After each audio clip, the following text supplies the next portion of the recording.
उधर से शुभमन गिल आ गया, शुभमन गिल ने उसको कुछ यूं किया है। और ये जो है ना इशारा, ये तो एक ही है क्रिकेट में, ये इशारा एक ही है, क्योंकि ये तो हो नहीं सकता ना कि शुभमन गिल ने आधा किलो दाल ली है और वो कह रहा है जैक क्रॉली की दुकान पर खड़े होके कि नहीं आधा किलो लग नहीं रही। ये तो नहीं हो सकता। लॉर्ड्स को बुला लिया था कि आज के दिन में एक ही ओवर हो। शुभमन गिल ने जैक क्रॉली को लिटरली जलील कर दिया वहां पर, बोल के तालियां बजा रहे शुभमन गिल के, वाह क्या तेरी करेज है। पहले शुभमन गिल बोलता है ग्रो सम बॉल्स, के हट मत, खेल खड़े होके। और जैसे ही फिजियो को बुलाता है जैक क्रॉली, तो शुभमन गिल आके ऐसे करते हैं, ऐसे करते हैं शुभमन गिल आके, ऐसे ही किया है कि बेटा बताओ पूरी टीम। जो ये लास्ट ओवर में जो इसने हरकत करी है जैक क्रॉली ने, इसको शर्म नहीं आती है? मतलब अपने ही घर में भीगी बिल्ली बने हुए, डरते डरपोक। यार बासित भाई स्ट्रेटेजी भी तो होती है ना कोई चीज। What do you mean यार? बासित भाई ये दुनिया शोर मचा रही है। मैंने बासित भाई एक बात शुभमन गिल भी लाइक मेरा एल करे, दूर दूर से खड़े होके स्लेजिंग, मैं तो इनको उठा के पटकू, इनकी ऐसी की तैसी।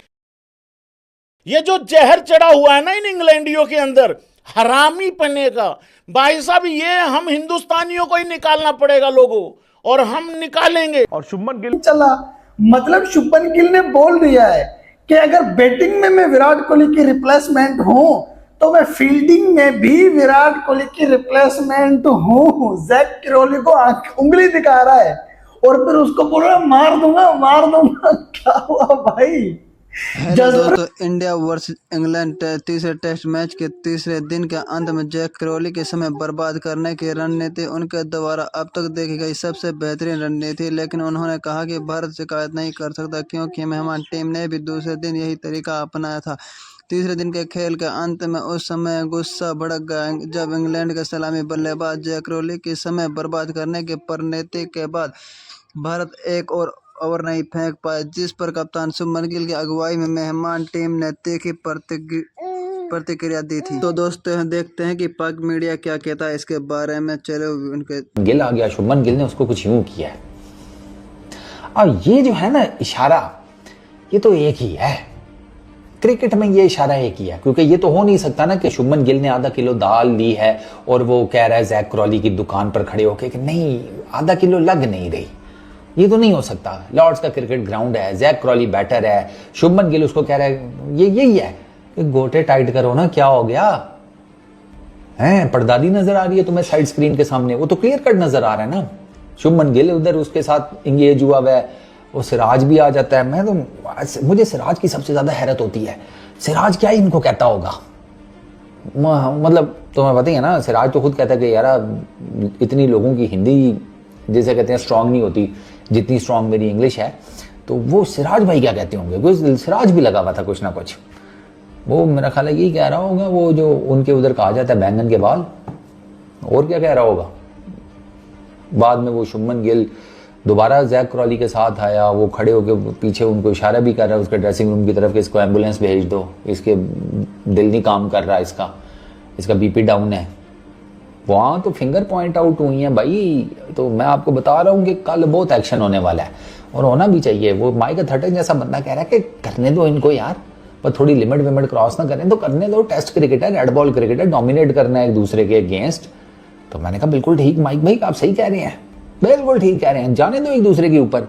हालांकि वो जो कमेंटेटर था ना गोरा दूसरा, वो कह रहा था कि बुमराह को भी गुस्सा आ रहा है, पहले सिराज को भी आया था। ये लोग हमेशा ये करते हैं। शुभमन गिल भी चिल्ला रहा है, शुभमन गिल भी चिल्ला रहा है जैक क्रॉली पे, यार हट ही नहीं रहे भाई साहब। शुभमन गिल ने पता क्या बोला है? गट्स होने चाहिए। शुभमन गिल ने वहां पर, शुभमन गिल ने यहां पर जैक क्रॉली को सीधा सीधा बोला है ग्रो सम बॉल्स, के हिम्मत दिखा। बुमराह आए रनअप के अंदर, जैसे ही बॉल डालने वाले थे जैक क्रॉली हट गए, पीछे कुछ नहीं हो रहा था साइड स्क्रीन में, हट गए जैक क्रॉली, डर के ही हट गया। तो बुमराह ने तो सुनाया, शुभमन गिल आया कहता है be a man, grow some balls, हिम्मत रख, बैटिंग करने आया है ना, बैस बॉल करते हो, बैटिंग कर, लास्ट मोमेंट पे हट मत, तेरी तो हालत खराब है। मजा आ गया भाई। ये है बुमराह का कहर। और आई एम वेरी हैप्पी कि भाई जिस तरीके से विराट कोहली सुनाता था ना, वैसे तरीके से आज शुभमन गिल ने आके सुनाया और उसे डबल सुना दिया भाई, और इवन सिराज सुना रहा सिराज भी है, लगा उनके हुआ है। पीछे पड़े हुए हैं। बट भाई जब उसने बोला था ना ग्रो सम फकिंग बॉल्स, वो बहुत, मैं भी हैरान हो गया था ये क्या बोला इसने यार। स्क्रीन पे भाई अमेजिंग, पूरी की पूरी टीम दिख रही है उसके पीछे पास भाई, सारी टीम आ गई भाई। Two overs they should feel hell out there, पूरी टीम ने हिल लिया भाई। तो यही करना था। तो भाई लेकिन इसलिए तो बोल रहा हूँ 45 मिनट लेकिन का एक बार बताऊं, दिल खुश हो गया जब उसने बोला ना सही बात है। आगे वाला ग्रो सम बॉल्स, ये बात है, ये मजा ये हिस्ट्री क्रिएट होगी कि भाई पहले ने 387 तो दूसरे ने कहा, पहले ने कहा मैं शेर हूं, दूसरे ने कहा मैं भी शेर हूं, ऐला फिर बराबर दी टक्कर है। 387 पे दोनों जो है अपनी इनिंग बराबर कर गए। केएल राहुल ने शानदार किस्म की सेंचुरी मारी, टेक्निकली साउंड बैट्समैन, मजा आया उनकी बैटिंग देखकर। पंत और जडेजा ने भी खूब बल्ला चलाया, और जो चाहिए था इंडिया को कि यार हमने पीछे नहीं रहना, कुछ 100, 150 रन, 50 रन, उस मौके के ऊपर लाकर जो है 387 के ऊपर इंडिया को खड़ा कर दिया इन बैट्समैनों ने। कमाल धमाल सुपर्ब किस्म की इनिंग्स जो इनकी तरफ से देखने को मिली है। दाऊद साहब, ये अदा इंडिया की सबको पसंद है कि फाइट बैक करता है। नहीं भाई, बहुत ही तारीखी कमबैक किया। जिस तरह से एक टाइम पर कल इंडिया के विकेट्स गिर रहे थे, सबसे ज्यादा फॉर्म, मैन इन फॉर्म था शुभमन गिल, उसके स्ट्रेस मैच में रन नहीं आए लॉर्ड्स में, लेकिन उसके बाद केएल राहुल और जो पंत ने आज सुबह सुबह स्टार्ट किया बैटिंग करना, जो पहला सेशन खेला है अनबिलीवेबल था। ठीक है, ऋषभ पंत अनफॉर्चुनेट थे, वो रन आउट हो गए। वो बड़ा ही, अगर आप देखो तो केएल राहुल क्योंकि चाहते थे कि वो लंच से पहले अपनी सेंचुरी बनाए, एक गलत कॉल थी राहुल की, वो कॉल थी, ऋषभ पंत आउट हुए, लेकिन उसके बाद राहुल ने अपनी सेंचुरी जरूर कंप्लीट की, वो भी आउट हुए। लेकिन उसके बाद रविंद्र जडेजा जो बल्ले के साथ लगातार मुतासिर किए जा रहे हैं, बॉल के साथ उतना कुछ खास नहीं कर रहे, लेकिन बल्ले के साथ वो हर दिन इंप्रेस कर रहे हैं। और फिर शानदार उन्होंने 50 बनाई, और इंडिया ने 50 नहीं 72 मार दिया, वही 72 मारा, अपने 50 में मुकम्मल। बासुद भाई ये दुनिया शोर मचा रही है। बासुद भाई एक बात मुझे ये बताओ, कभी आपने देखा है कि इस तरह की पूरी इंडियन टीम एक जगह जमा हो जाए? मतलब यार आपने क्रिकेट, भाई एक स्पोर्ट्समैन स्पिरिट तो होनी चाहिए ना। चलो उंगली पे बॉल लगी समझ में आते, 3 बॉल पहले डिले टैक्टिक्स, ऐसा नहीं होता यार। मैं तो डिले टैक्टिक्स पे कह रहा हूँ कि यहाँ पे जो बैटर आ रहा है वो बेचारा क्या हासिल करने आ रहा है, उसने तो 1 ओवर के लिए सर्वाइव ही करना है ना, वो तो चाहेगा जान छूटे कलाएं शुरू से शुरू करे। वाह भाई वाह, तो नाइट वॉचमैन भेज देते, ओपनर कभी नहीं आते ना नाइट वॉचमैन, वरना भेज देते। मतलब यार ये क्रिकेट नहीं है। आप नजीब को इतना हल्का समझ रहे हैं कि उसको क्रिकेट का नहीं पता।